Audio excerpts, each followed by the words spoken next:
Okay, I believe we are live, ladies and gentlemen. Welcome to Matt and John Make a Podcast live stream.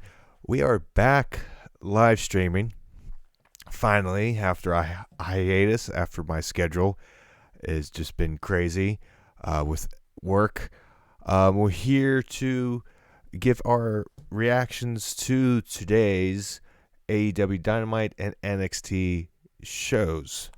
So John, how you doing? It's been a long time since we've done one of these. I know you were excited to be back.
Yeah, I saw that. I was very interested about it. Yeah, I'm intrigued about it, to say the least.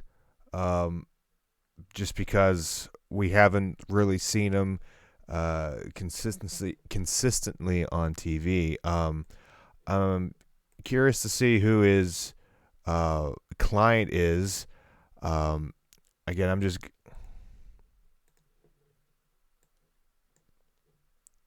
Did we? Okay. And transparency here for everybody who's watching.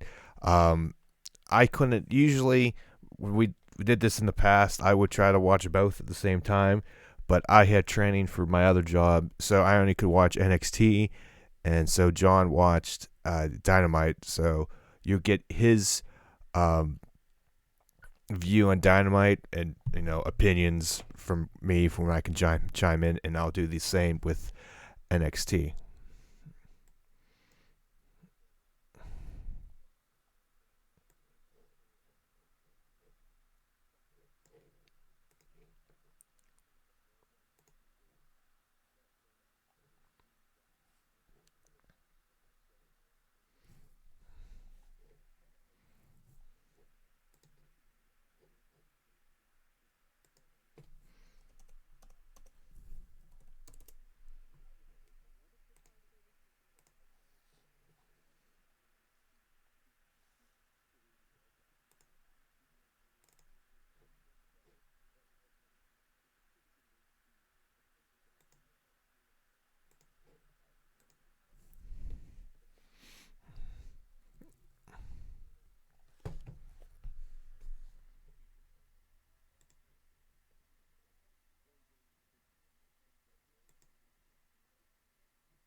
Big spotlight.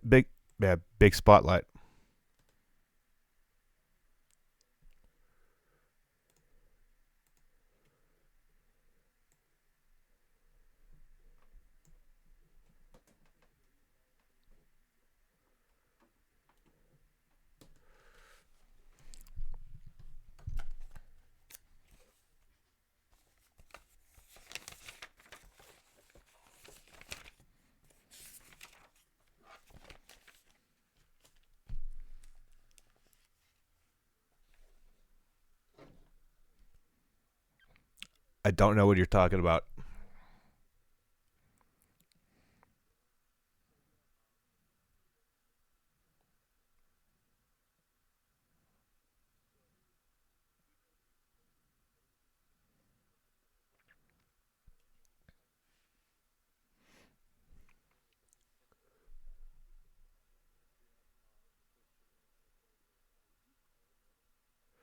Bad Bath and Beyond.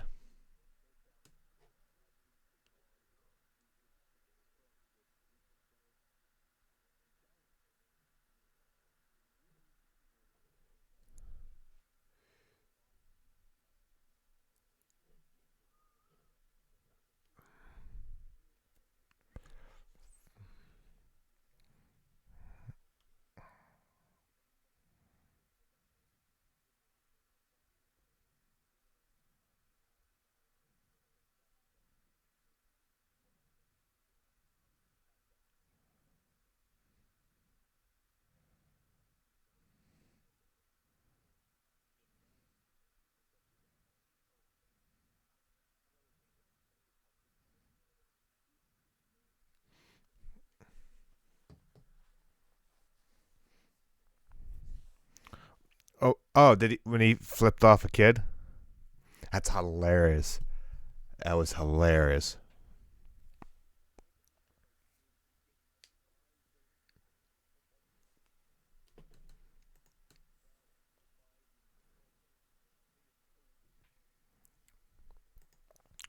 Yeah, you can't flip kids off. Apparently,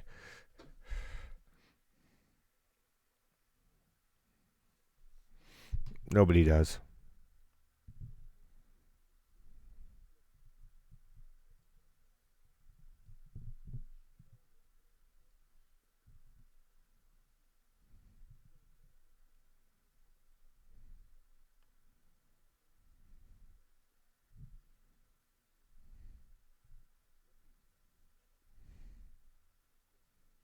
Nobody does.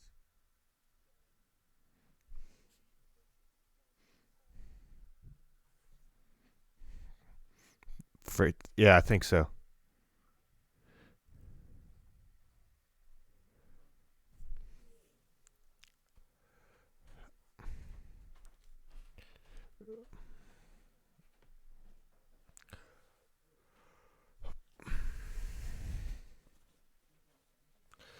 I I saw scrolling through Twitter. I saw the Britt Baker Swole thing when they were talking about she's married, baby. I didn't know unless I totally forgot that she was married to Cedric Alexander. I totally forgot about that or didn't even know. I saw scrolling through Twitter. I saw the Britt Baker Swole.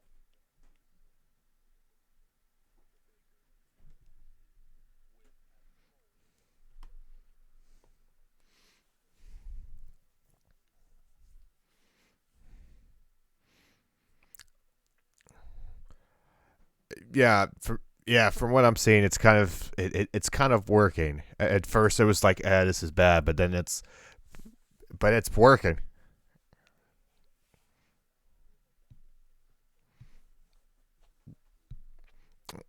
Yeah,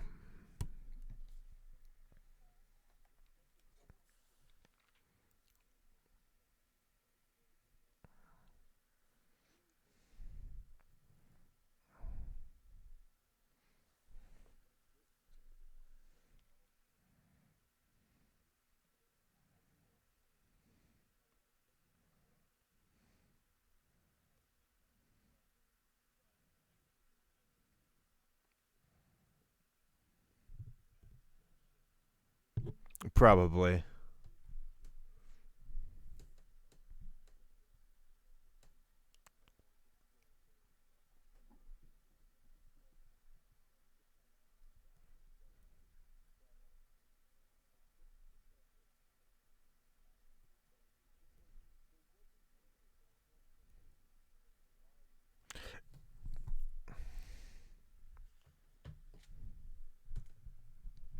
Yeah.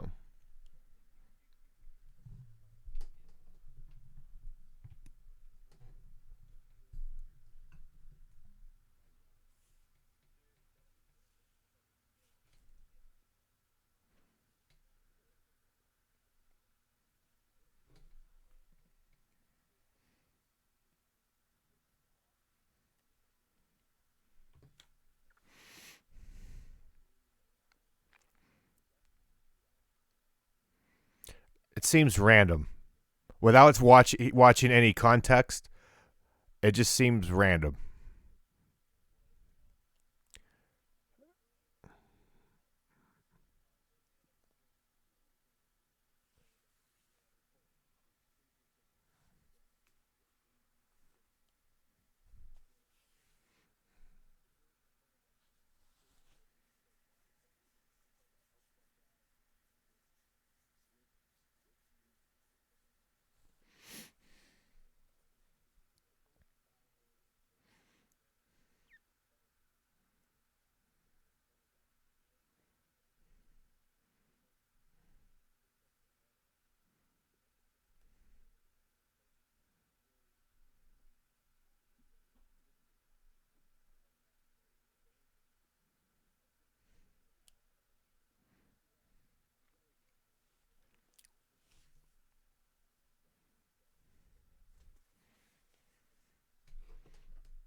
Yeah.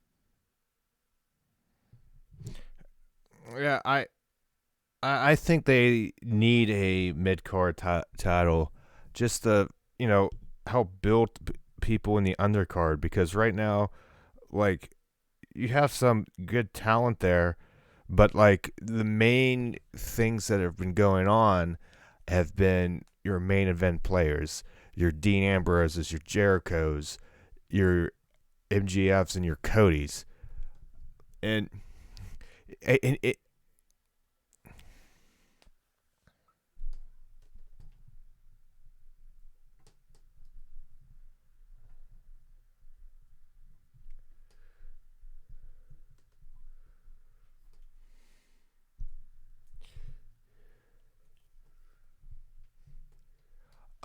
But like you can help build Darby Allen because if he's not in the main event wrestling at Jericho or what have you, he'll wrestle. He'll put on a good match, but then what do you do with him? This you could build a story, build him up like the Intercontinental Championship did back in the day, more so in the WWE. Uh, you have whoever wins the Intercontinental Championship is groomed to win the title down the line.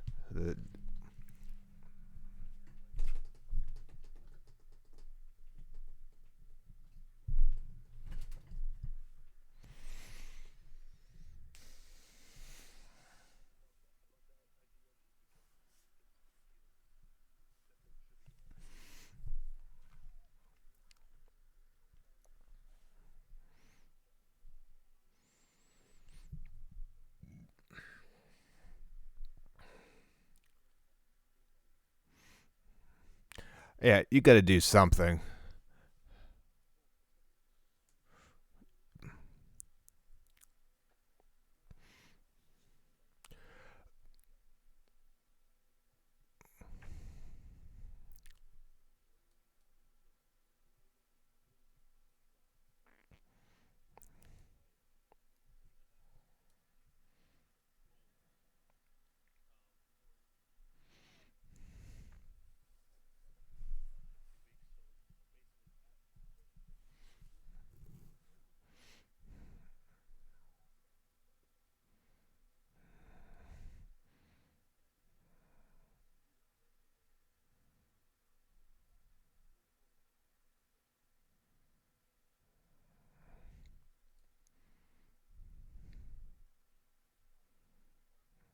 The roof.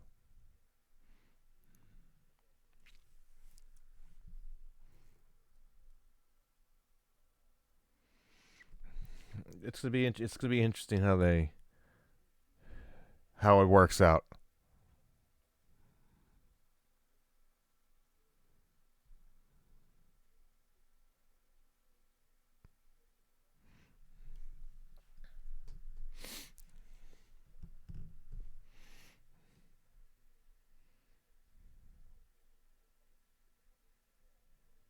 Ah,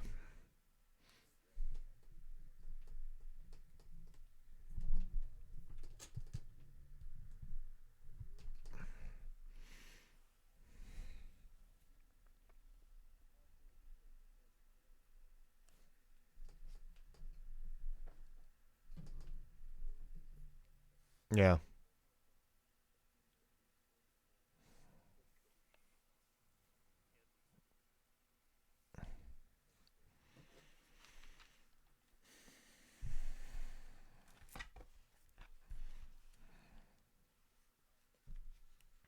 right.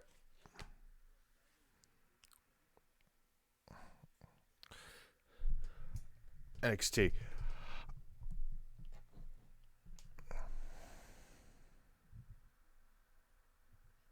Yes. Yeah. Well, that was probably the highlight of the night, and I'll get to that. But again, we open. Um, I think, as you said, they had the show from the Performance Center because I think there was a conflict with at Full Sail because obviously NXT just doesn't own Full Sail. The university had something, and I think Triple H said in a media uh, conference call that like they're flexible. They work with them, their partners. It's a working like they give and take. So it was interesting to see how they did that. They did a good job of pretty much replicating what the look in Phil was at Full Sail um, with the whole setup. But we opened the show with the first of two championship matches, the North American Championship between Keith Lee and Cameron Grimes. Um, decent match. They really put over Keith Lee just being this strong, um, like just big man. Um, Cameron Grimes got some offense in, um, really building toward him, trying to get the uh,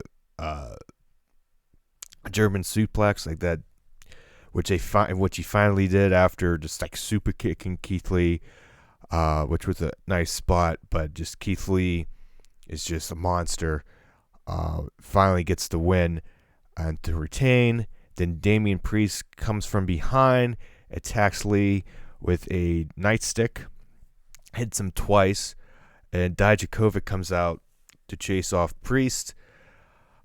Priest grabs the title. I mean, Dijakovic grabs the title and walks over to Lee to like try to help him.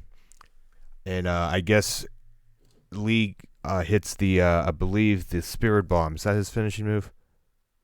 Hits a Spirit Bomb on Dijakovic, and presumably didn't know it was Priest and thought it was Dijakovic. So probably leading to like a triple threat match there down the road.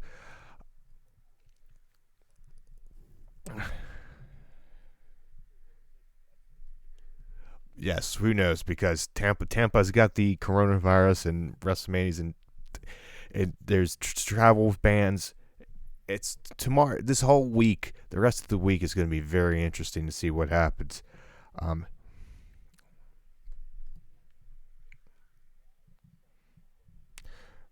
Europe, yeah, but the UK's okay, which makes no sense.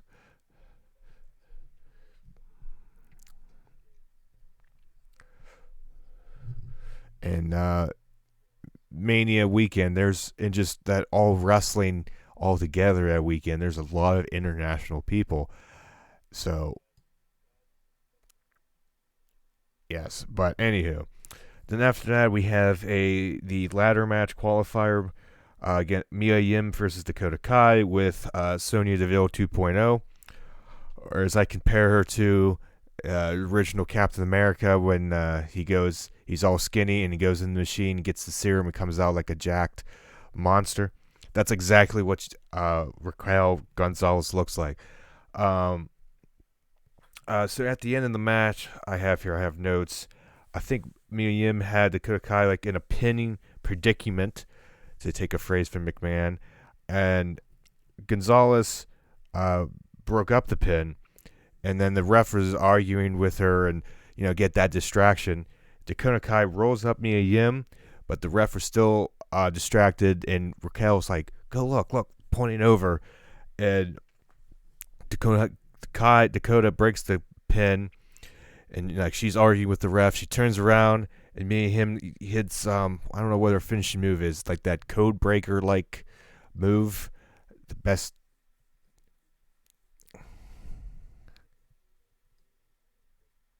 Yes. I,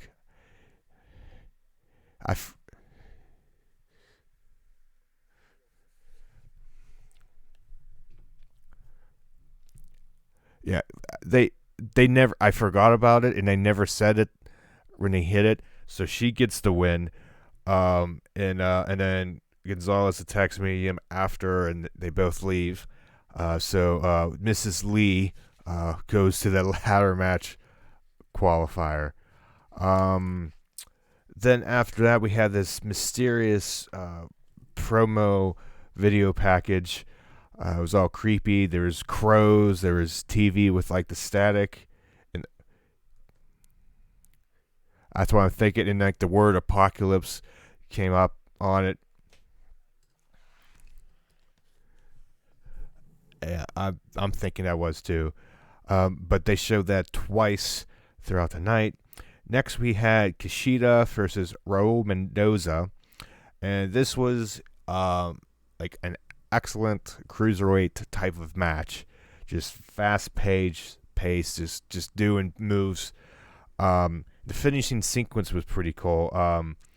They were up on the top rope, looked like they were gonna hit a Spanish fly, but as they flipped back, Kushida like turned it and landed into an armbar, and immediately a tap from Mendoza, so Kushida gets the win. So that was a cool ending. But we're not done with Mendoza just yet.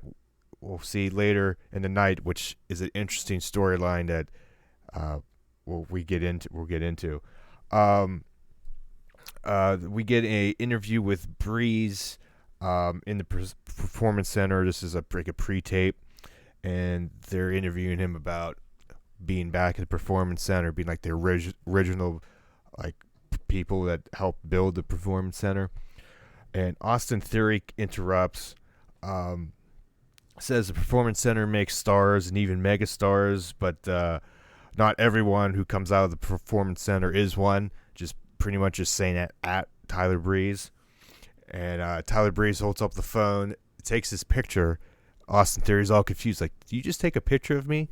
He goes, "Yeah, it looks good for a flash in the pan," and walks off. So it looks like we're having a Tyler Breeze, Austin Theory little feud there. Then we have a Rhea Ripley in-ring promo. She said she admitted she was a bit nervous, but to get her through it, she knocks Charlotte on her royal ass in reference to last Monday night when she punched Charlotte in the face and knocked her down. Then Charlotte comes out, and the crowd, this is funny, the crowd chanted two things here. At first, it echoed Bianca Belair, if I can speak, chanting, "You don't go here," and then she responds, "I made here." And then after that they start chanting, "Go back to Raw." And then she responds, "I'm here so you have something to cheer about." And she walks to the ring and says she's going to drown the quickest rising star today in the business.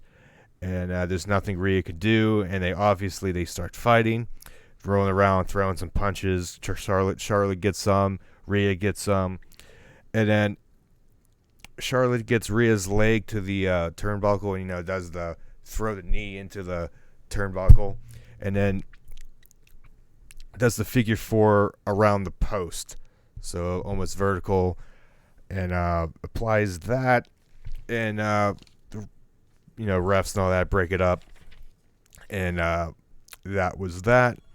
We get a Walter video package, but it ends with, I forget who was talking through the whole thing, if it was this person or not, but it ends with Balor at the end holding a passport. And yeah, about that. So tomorrow, apparently, Balor, I guess, is already over in England. Have good luck coming back. Oh wait, well, he can come back. It's okay. And I guess he's gonna confront Walter. So that's interesting. I like to see that match.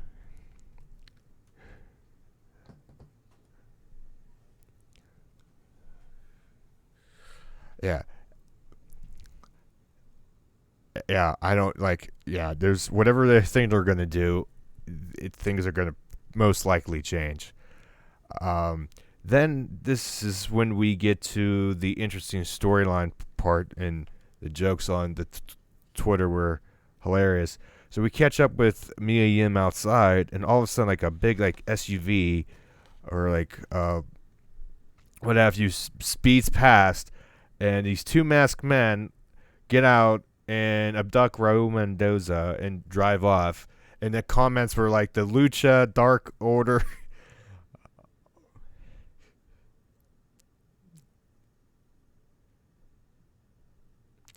People mention that too. Yeah.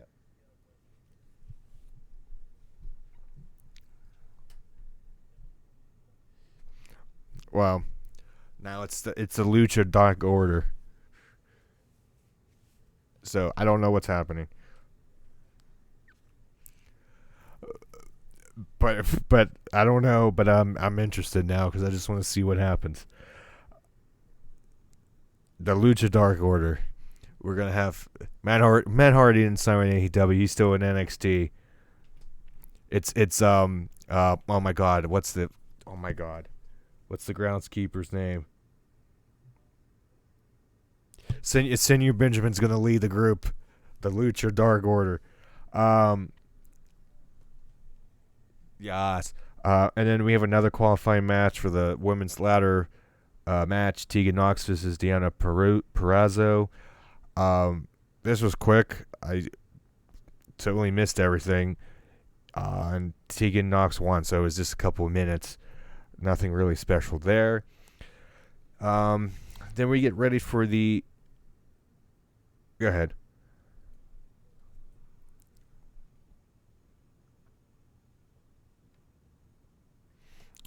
Not right yet, no.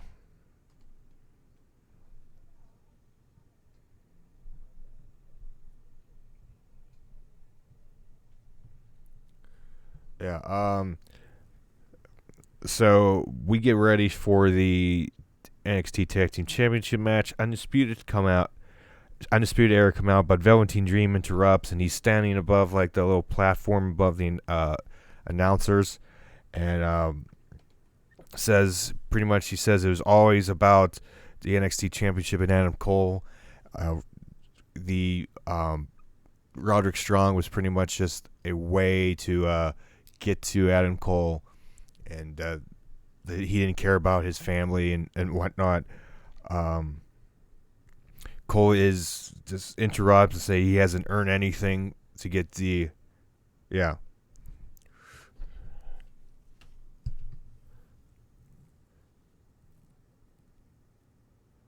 Oh, that's interesting. Well, that is interesting. Now I kind of want to watch and see what happens on that show. So wow. So I wonder what happens. We're going to Raw Monday, but are we?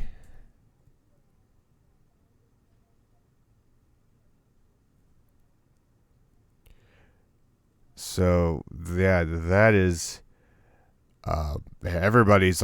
Everybody's. I haven't seen that notification yet, but I guess I'll see it soon once we're done here. Um, but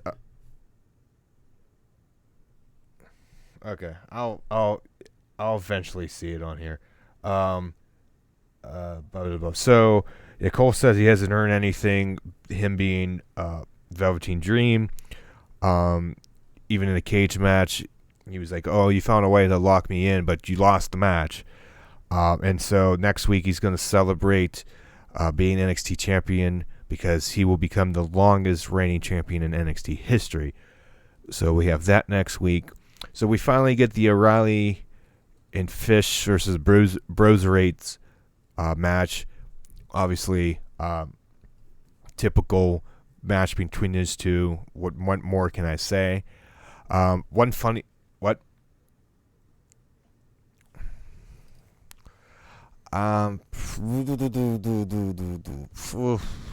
Probably. I gotta remember that match. I'm gonna say no, but it was still good. Um, but there was a funny spot that happened in the match. Um, so the one point the ref was distracted, um, and Adam Cole gets in the ring and to attack Pete Dunne, but Dunne pulled a little Latino heat. He clapped his hands and fell back, sounding like Adam Cole kicked him. The ref turns around and it's like, what the hell? And Roger Strong comes in and they're like, no. He sounding like he clapped his hands, blah blah blah blah. So the ref ejected both of them, and then Riddle and Dunne. You know how Riddle does that like shoulder shrug. So he did that, and Pete Dunne did it too. They had the camera shot, and Pete Dunne's doing it. It was hilarious because it's obviously Pete Dunne. He doesn't show any emotion. So that was a cool little moment, sense of humor. But him doing that was just a cool little a moment in that match. And then eventually, near the end of the match, the grizzled young veterans come out, try to cost the Broserweights the match, but the Broserweights take them out.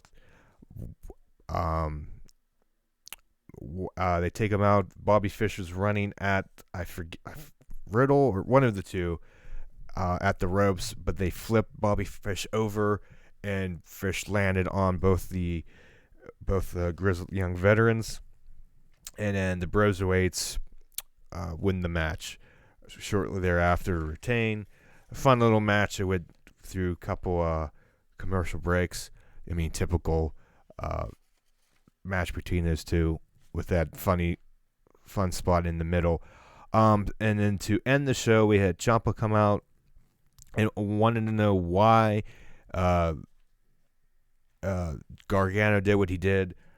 Specifically, he said he knows why, but the people deserve to know why. And then Gargano comes on the screen and there's like this board meeting room, like this boardroom, and he's talking, and just Gargano Ciampa had enough, knows where he is, walks out of the ring, goes in the back, finds him, and they just fight through the backstage of the Performance Center, just destroying stuff. They get to the weight room, and they're fighting in there, and at one point, Gargano throws Ciampa through the glass of one of the doors in there, and they're fighting, and then Gargano gets his big weight, and tries to attack Ciampa with it, but Ciampa counters, and then attacks Gargano with the weight in the midsection. Gargano stumbling off to the end of the room by like where the weights are stored, and there's glass, and Ciampa picks up two little weights and chucks them at Gargano, and Gargano moves out of the way and break just in time, and the glass breaks, and they make their way back into the crowd, and eventually up to above the announcers, and they're fighting, and they remove and Gargano removes the guardrail, and they're fighting a little bit more, and eventually Ciampa hits the I forget the name of the move. Is there a name of that move? I forget that move. The one he hit like in the War Games match off the top of that upper thing, 30 announce table, which was a pretty cool spot. And then that's how we end the show. Both of them like incapacitated. Um, so that whole fight scene was just pretty cool. That was the highlight of the show. Good way to end the show on that note. That was pretty much my half-ass notes that I wrote, so I knew what I was talking about. So that was pretty much NXT in a nutshell with my crappy explanations. So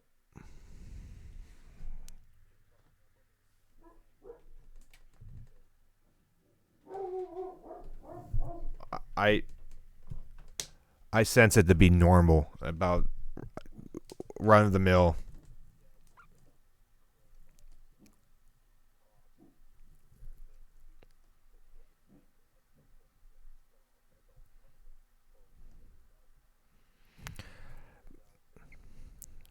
Yeah, it'll probably be down a little bit, but I pretty much should pretty much be the same.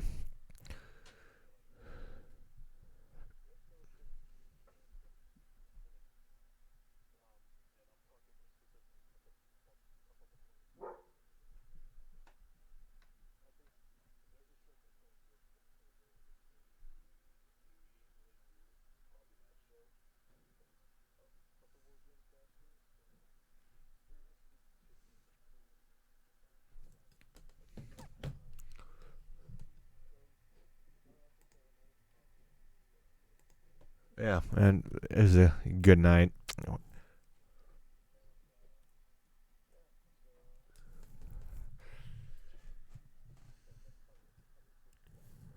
Yeah, pretty much about 40 minutes in. Yeah.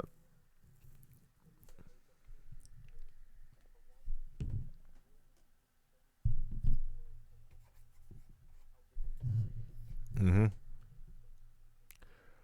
And then luckily this takes a big chunk of the podcast out, so we're not talking about this for a half hour of the show.